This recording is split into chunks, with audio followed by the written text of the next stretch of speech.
포항철강공단의 제철 세라믹에서 기름 탱크 폭발 사고가 발생해 작업자 1명이 숨지고 4명이 크게 다쳤습니다. 지방선거를 앞두고 많은 지역에서 미세먼지가 주요 선거 쟁점화되고 있지만 포항시장 후보들의 미세먼지 공약은 부실한 것으로 드러났습니다. 4명의 후보가 출마한 울진군수 선거전에는 뚜렷한 선거 현안 없이 보수와 진보, 인물론이 쟁점이 되고 있습니다. 여러분 안녕하십니까? 포항철강공단의 제철 세라믹에서 기름 탱크 폭발 사고가 발생해 작업자 1명이 숨지고 4명이 크게 다쳤습니다. 기름 탱크 해체 과정에서 유증기에 불꽃이 튀어 사고가 난 것으로 추정됩니다. 박상환 기자가 보도합니다. 대형 기름 탱크가 옆으로 쓰러져 있고 철골 구조물은 여기저기 널브러져 사고 당시 참혹한 상황을 보여줍니다. 오늘 오전 9시 반쯤 포항철강공단의 제철 세라믹에서 기름 탱크가 폭발했습니다. 이 사고로 철거 외주업체 근로자 63살 정모 씨가 현장에서 숨지고 44살 권모 씨 등 4명이 크게 다쳤습니다. 공장 밖에 있던 탱크 2대 중 1대를 철거하던 과정에서 탱크 안에 남아있던 유증기가 폭발하면서 사고가 난 것으로 추정되고 있습니다. 사고 당시 피해 근로자 5명 가운데 1명은 기름 탱크 위에서 나머지 4명은 밑에서 철제 절단 작업을 벌이던 중이었습니다. 기름 탱크는 5만 리터 용량으로 내부에 16,000리터의 정제유가 남아있었기 때문에 피해를 키운 것으로 추정됩니다. 안전 허가 사항이라든지 이런 것들을 조치를 했는데 아마 그 작업자들이 지키지 않았던 그런 부분에 대해서는 저희가 현재로서는 어떤 원인이었는지를 알 수가 없는 그런 상황입니다. 경찰과 고용노동부는 제철 세라믹 관계자를 상대로 현장관리감독 소홀 등 정확한 사고 원인을 조사하고 있습니다. MBC 뉴스 박상환입니다. 포항시 남구 선거관리위원회가 주관한 포항시장 후보 토론회가 어젯밤 포항문화방송에서 열렸습니다. 3명의 정당 공천 후보들은 침체된 지역 경기 활성화와 동빈대교 노선, 지진 극복 방안을 놓고 비전을 제시하거나 공방을 벌였습니다. 김기영 기자가 정리했습니다. 포항의 최대 현안인 지진 피해 극복 방법에 대해 후보들은 다르면서도 방향은 같은 대책을 제시했습니다. 기업, 상가, 어린이집, 사찰, 유치원, 교회 등도 지진 피해 보상을 받을 수 있도록. 포항 지진은 천재 지변이 아니라 인재이기 때문에 국가가 나서서 피해 보상이 아니라 배상을 해줘야 한다고 생각을 합니다. 실질적으로 70~80%라도 보전될 수 있는 그런 제도를 어쨌든 정부가 갖추도록 해야 된다는 거. 지열발전소와 관련해서 정부는 분명히 책임 있는 그런 규명을. 동빈대교 노선 갈등에 대해 허대만 이창균 후보는 이강덕 후보의 불통을 지적하며 노선 변경을 압박했지만 이강덕 후보는 국가 지원 지방도 특성상 노선 변경이 쉽지 않다며 지나치게 정치적인 이슈로 비화됐다고 맞받았습니다. 침체된 지역 경제 탈출 방안에 대해선 결이 조금씩 다른 대안을 내놨습니다. 기존 이 철강 중소기업에 대해서 제대로 된 지원을 해서 경쟁력을 갖추도록 이렇게 함과 동시에 결국은 우리 지역의 철강 이외의 새로운 산업. 세계적 위락시설이라든지 아니면 포항 운하를 관광 명소로 해서 포항에 놀러 오는 사람을 많이 확보를 해야만이. 북한의 철광석과 석탄이 포항으로 오도록 만들었어. 포항에서 만들어진 철로 중국으로, 북한으로, 러시아로, 유럽으로 가는 철도가 만들어지는 그런 꿈을 꾸고 싶습니다. 신구 도심의 조화로운 발전을 위한 대책으로 이창균 후보는 현 시청사와 도청 환동의 발전본부의 육거리 이전을, 이강덕 후보는 구도심과 신도심을 잇는 도로 3개축을 확충하겠다고 공약했습니다. 허대만 후보는 도시계획 인구를 85만 명으로 부풀려 구도심 공동화를 앞당겼다며 토호와 유착을 끊어야 한다고 주장했습니다. 여론조사 지지도가 낮게 나와 토론회에 참가하지 못한 무소속 모성은 손성호 후보는 지자체 통합과 지진특별법 제정을 공약했습니다. 포항을 둘러싸고 있는 이 세 개 도시를 합치면 순식간에 인구 70만 도시로 변모하게 됩니다. 머지않아 인구 100만의 포항광역시를 꿈꿀 수 있습니다.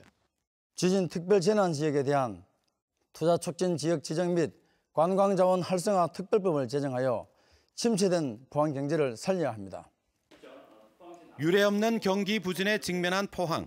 4년간 포항시를 경영할 적임자가 누구인지 유권자들의 선택이 중요하게 됐습니다. MBC 뉴스 김기영입니다.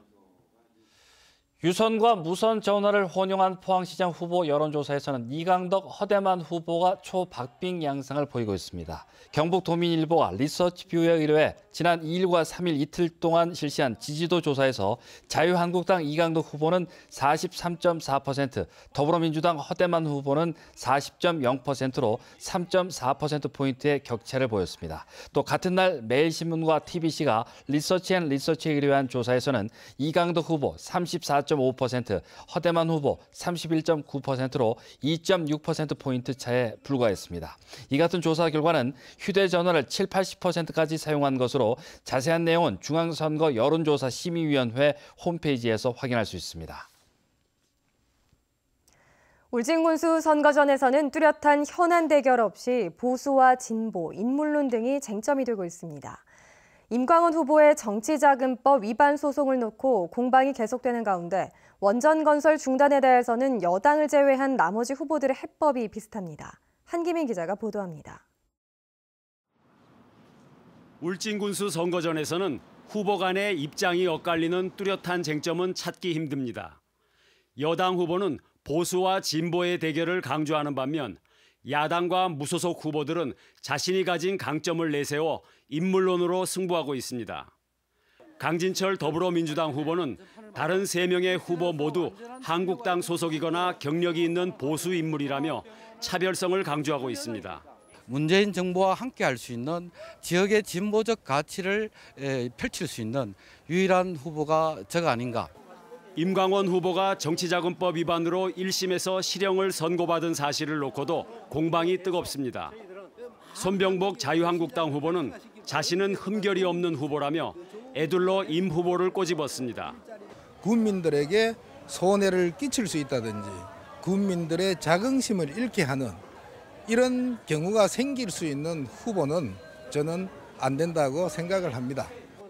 임광원 무소속 후보는 측근으로 활동했던 사람들의 거짓 진술이라며 상대 후보들이 유언비어를 퍼뜨리고 있다고 주장했습니다. 정말 이번에 기회가 된다면 정치 자금 관계에 대해서는 명쾌하게 국민들에게 밝힐 수 있는 그런 기회가 되리라고 보고 있습니다. 전찬걸 무소속 후보는 대구 경북의 맹주였던 한국당의 힘이 분산됐다며 무소속 대세론을 내세우고 있습니다. 국민들이 당에 대한 공천 위주보다도 일을 할 수 있는 일꾼으로서 뽑는 것이 이번 선거의 가장 쟁점이 아니겠나.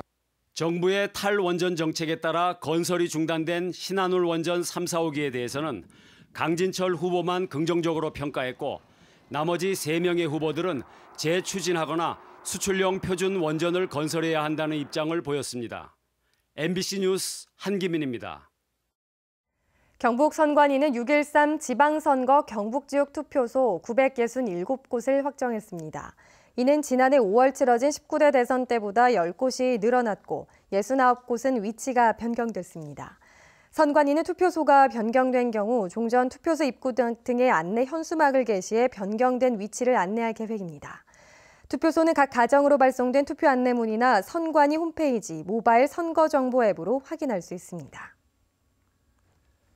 경북 지역 노동단체가 박창호 정의당 경북도지사 후보 지지를 선언했습니다.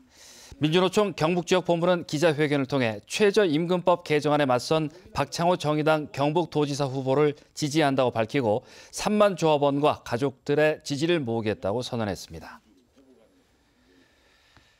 신재생에너지타운 경주유치위원회는 오늘 서러벌대학교에서 경주시장 후보 초청 미래 경주발전을 위한 토론회를 열었습니다. 경주유치위원회는 특히 경주를 신재생에너지 융복합타운으로 육성하겠다는 문재인 대통령의 공약을 경주 발전과 어떻게 연계할지 후보들의 보관을 들었습니다. 문재인 대통령은 지난해 5월 포항 유세에서 경주를 첨단 신재생에너지 융복합타운으로 육성하고 벤처기업과 원자력 연구기관을 유치하겠다고 공약했습니다. 지방선거를 앞두고 많은 지역에서는 미세먼지 문제가 선거 쟁점화되고 있는데요.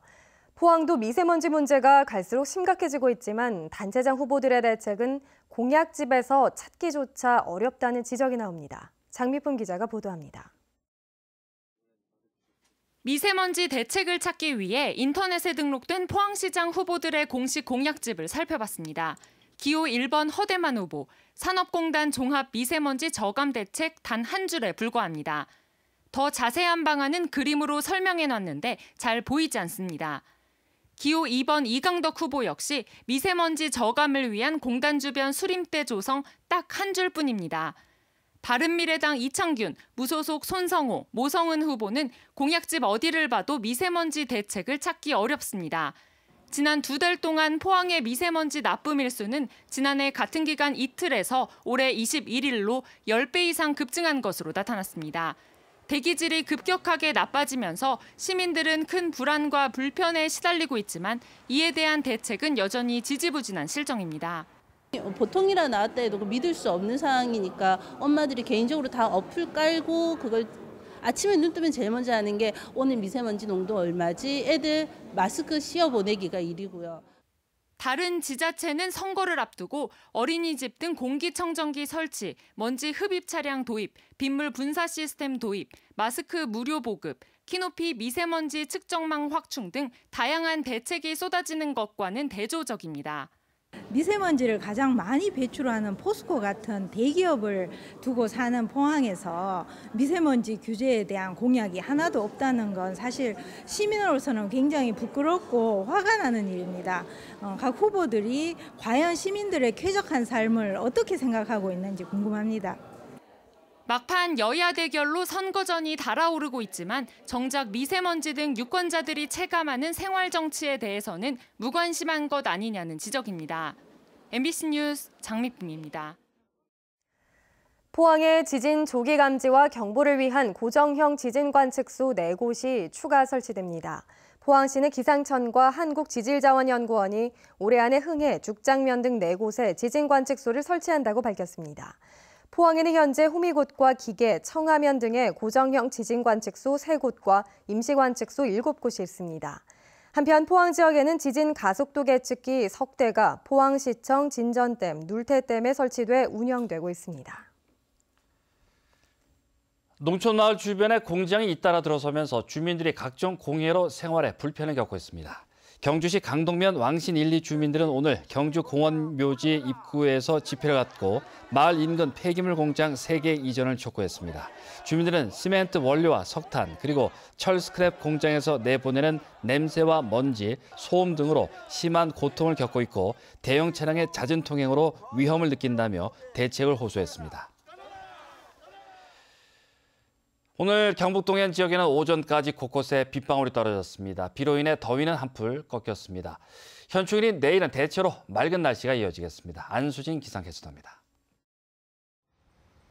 오늘 오전까지 약하게 비가 내리면서 더위가 한숨 쉬어갔습니다. 현충일인 내일은 대체로 맑은 가운데 한낮 기온 경주가 29도로 덥겠습니다.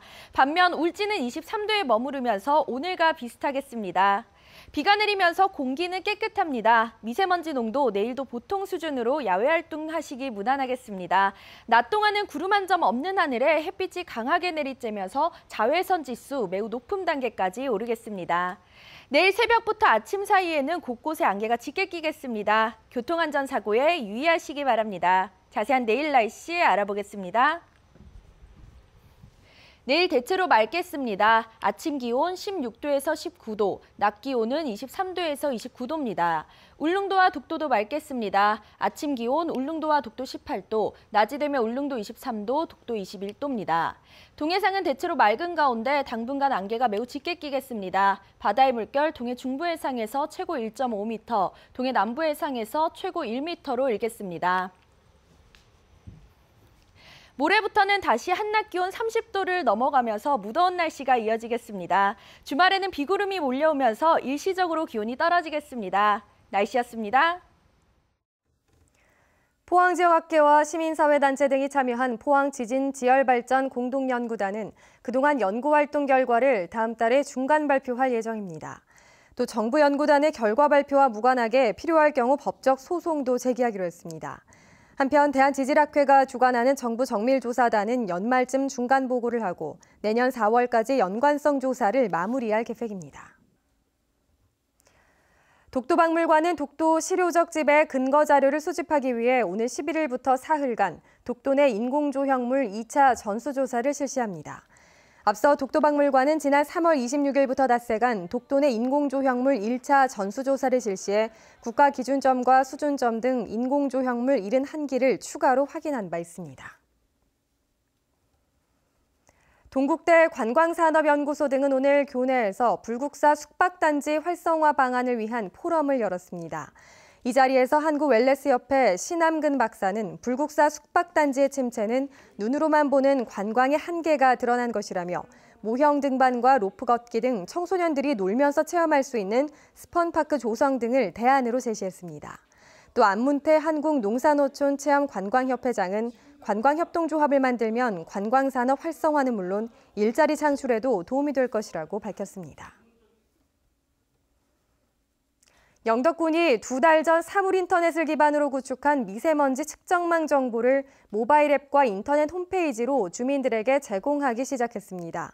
영덕군 공기질 알림이 서비스는 미세먼지와 초미세먼지, 습도, 야외활동 지수 등이 1분 간격으로 실시간 제공됩니다.